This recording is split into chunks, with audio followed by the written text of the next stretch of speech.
Assalamualaikum warahmatullahi wabarakatuh. Saya dari Fakultas Dakwah dan Komunikasi dari Prodi Ilmu Komunikasi. Nama saya Alvan Heru. Generasi milenial terhadap nilai-nilai Pancasila. Yang pertama kali yang harus diketahui milenial adalah pertama kali terbentuknya Pancasila tersebut. Bermula dari pidato Insinyur Soekarno yang menyampaikan gagasan mengenai dasar negara. These are, first, believe in God.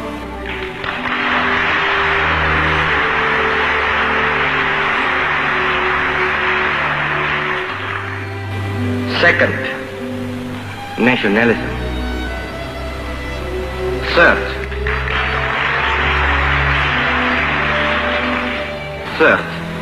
humanity.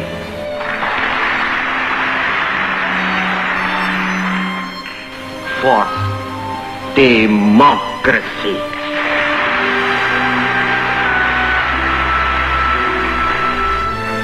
Fifth, social justice.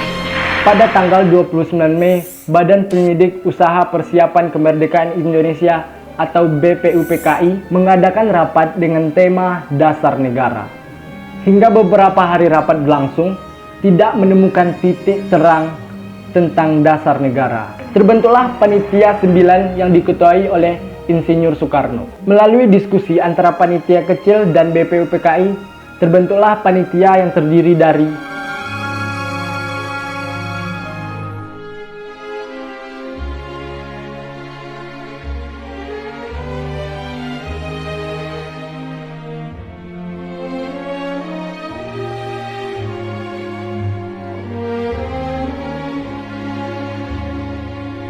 Panitia 9 merumuskan rancangan pembukaan Undang-Undang Dasar dan menjadikan teks untuk memproklamasikan kemerdekaan Indonesia.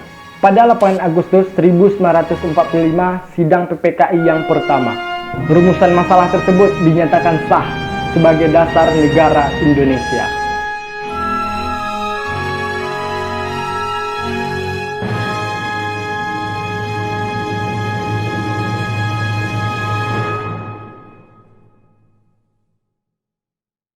Nah, dari sejarah singkat tersebut, apakah milenial menerapkan nilai-nilai Pancasila?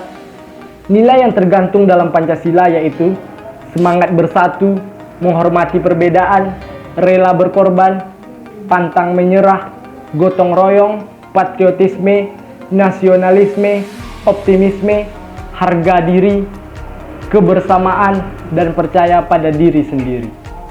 Jumlah anak milenial di Indonesia sekitar 50,36%. Apa penyebab dari titik kritis milenial tidak menerapkan nilai-nilai Pancasila?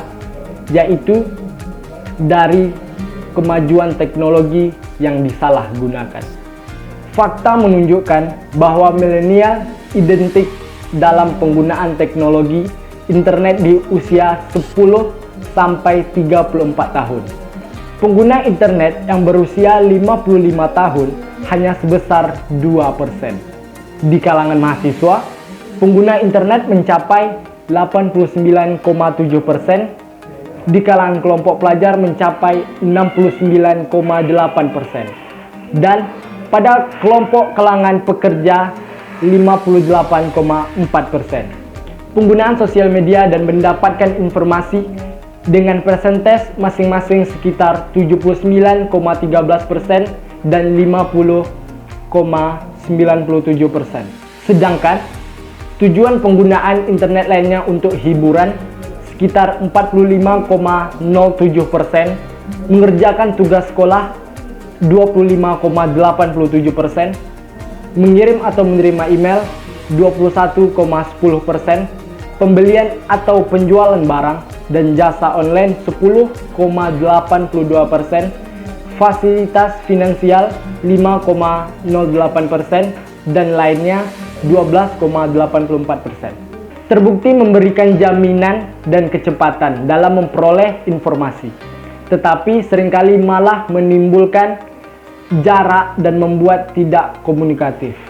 Bahkan banyak yang berujung rusaknya hubungan antar negara dan bangsa. Pancasila harus dijadikan cara hidup seluruh anak bangsa dalam kehidupan bermasyarakat, berbangsa, dan bernegara. Pancasila tidak perlu lagi diajarkan dengan cara formal, dengan cara yang kaku, tetapi dengan cara prakteknya.